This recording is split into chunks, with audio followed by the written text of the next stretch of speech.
Students of class 10 and 12 CBSE boarders, new assessment आ गया है। आपकी एग्जाम जो है वो अलग तरीके से होने वाली है, नए तरीके से होने वाली है। क्या हाईलाइट है इस सर्कुलर के, मैं आपको क्विकली बता दूंगी जो आपके काम का है। नंबर 1, आपकी 2 एग्जाम्स होने वाली है, टर्म 1 टर्म 2। टर्म 1 जो होगी वो नवंबर दिसंबर में होगी, टर्म 2 जो होगी वो मार्च अप्रैल में होगी।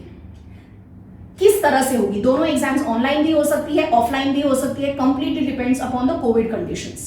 Very quickly I will start with term 1।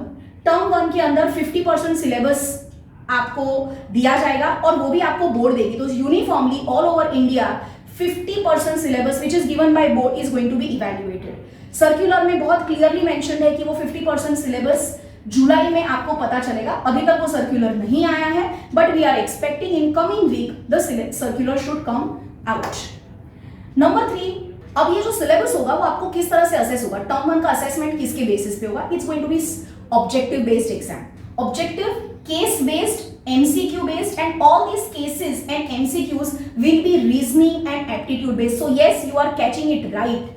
जिस तरह से JEE, AIEEE, लॉ, BBA, ये सारी जो एंट्रेंस एग्जाम्स होती है, CAVA, ये सारी जो एंट्रेंस एग्जाम्स होती है बिल्कुल उसी लाइन में होगा। सो यस, ऐसा नहीं होगा कि अरे MCQ बेस्ड है तो आपने यहाँ पे 2 किताबें खोल दी, वहां पे 2 गैजेट्स खोल दिए और आप फटाफट आंसर्स लिख पाएंगे। इतना आसान नहीं होने वाला। It is going to be a really difficult not to crack. Alright, term 2 के अंदर भी remaining 50% syllabus is going to be evaluated. Term 2 की जो एग्जाम होगी वो सब्जेक्टिव होगी, मतलब उसके अंदर ओपन एंडेड क्वेश्चंस आएंगे, 3 मार्क के क्वेश्चन आएंगे, 4 मार्क के क्वेश्चंस आएंगे। किस तरह से होगी ये एग्जाम, या तो स्कूल में होगी या फिर होम बेस्ड होगी, ये भी कंप्लीटली डिपेंड करेगा on the Covid conditions. Term 1 या टर्म 2, एक ऑफलाइन हुई एक ऑनलाइन हुई है, किसका वेटेज ज्यादा होगा। जो एग्जाम्स ऑफलाइन हुई है उसका वेटेज ज्यादा होगा। सो माय डियर स्टूडेंट्स, आपको ये बात का बहुत ज्यादा ध्यान रखना है। अगर आप ऑफलाइन एग्जाम देने जा रहे हो तो please be very serious, please be well prepared, because उसका वेटेज आपके स्कोर शीट पे ज्यादा होगा। किस तरह से आपकी स्कोर शीट बनेगी, किस तरह से आपकी मार्कशीट बनेगी। Term 1, term 2, projects and student profile, ये 4 चीजों का वेटेज होगा।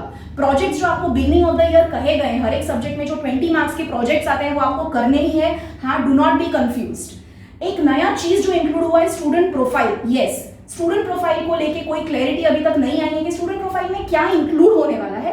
We are again waiting for the July circular to be out, जिसके अंदर एटलीस्ट ये मेंशन किया जाएगा कि what are the subject teachers और class teachers suppose to evaluate, what are they suppose to mark on. So my dear parents and students, rote learning का जमाना गया, अंडरस्टैंडिंग बेस्ड का जमाना गया और अब आया एप्लीकेशन बेस्ड। बोर्ड बहुत ज्यादा ये चीज का ध्यान रखने वाला है कि जो भी weaker section of the society है, backward section of the society है, उनको इस एग्जामिनेशन से कोई नुकसान ना हो। So definitely yes, transparency and at the same time creditability of the exam, ये दोनों चीजों का बहुत ज्यादा ध्यान रखने में आने वाला है। So please my dear students, pull up your socks, specially if you are studying in IP, do not worry, क्योंकि हमने आपको डे 1 से एप्लीकेशन बेस्ड टीचिंग ही करवाया है। हमारी आईपी ऐप तैयार है विद न्यू असेसमेंट 21-22।